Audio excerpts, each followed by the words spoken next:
ಗಣೇಶೋತ್ಸವದಲ್ಲಿ ಪರಿಸರ ಮಾಲಿನ್ಯದ ನೆಪವನ್ನು ಹೇಳಿ ಕೃತಕ ಟ್ಯಾಂಕ್ ಮತ್ತು ಅರಿಶಿಣ ಗಣಪತಿ, ಗೋಮಾಯ ಗಣಪತಿ ಎಂಬ ಧರ್ಮಬಾಹಿರ ಹಾಗೂ ಆರೋಗ್ಯ ಸಂಕಲ್ಪನೆಯನ್ನು ನಡೆಸಿ ಗಣೇಶ ಮೂರ್ತಿಯ ಘೋರ ಅಪಮಾನ ಮಾಡುವುದನ್ನು ನಿಲ್ಲಿಸಬೇಕು ಎಂದು ಒತ್ತಾಯಿಸಿ ಹಿಂದೂ ಜನಜಾಗೃತಿ ಸಮಿತಿ ವತಿಯಿಂದ ನಗರಸಭೆ ಅಧ್ಯಕ್ಷರಾದ ಸುಜಾತಾ ಶಿವಕುಮಾರ್ ಅವರಿಗೆ ಮನವಿ ಸಲ್ಲಿಸಿದರು.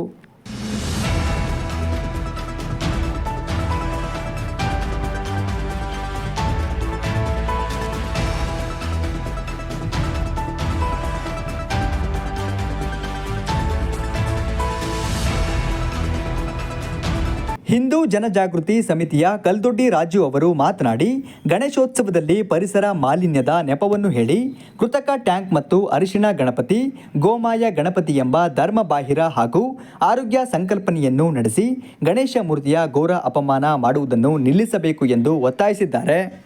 ಸಾರ್ವಜನಿಕ ಗಣೇಶೋತ್ಸವ ಇನ್ನೇನು ಕೆಲವೇ ದಿನಗಳಲ್ಲಿ ಬರ್ತಾ ಇದೆ.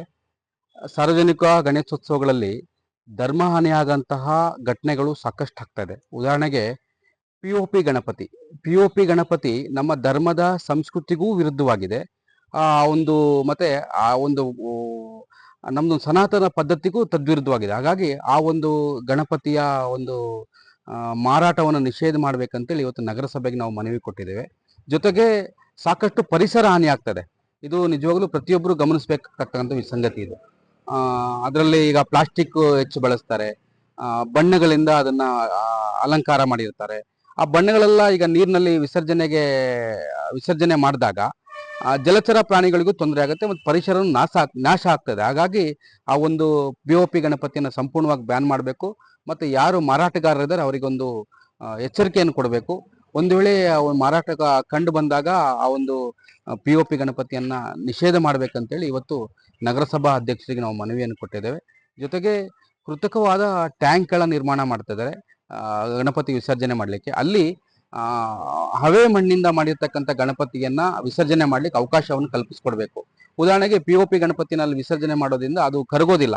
ಅವಾಗೇನಾಗುತ್ತೆ, ಅದನ್ನ ಬೇರೆಡೆಗೆ ಅದನ್ನ ಸ್ಥಳಾಂತರ ಮಾಡ್ಬೇಕು ಅಥವಾ ಬೇರೆ ಕಡೆ ಅದು ವಿಸರ್ಜನೆ ಮಾಡಬೇಕು ಅಥವಾ ಬೇರೆ ಕಡೆ ಹಾಕ್ಬೇಕಾಗಿರೋ ಅದು ಕರಗಿರೋದಿಲ್ಲ.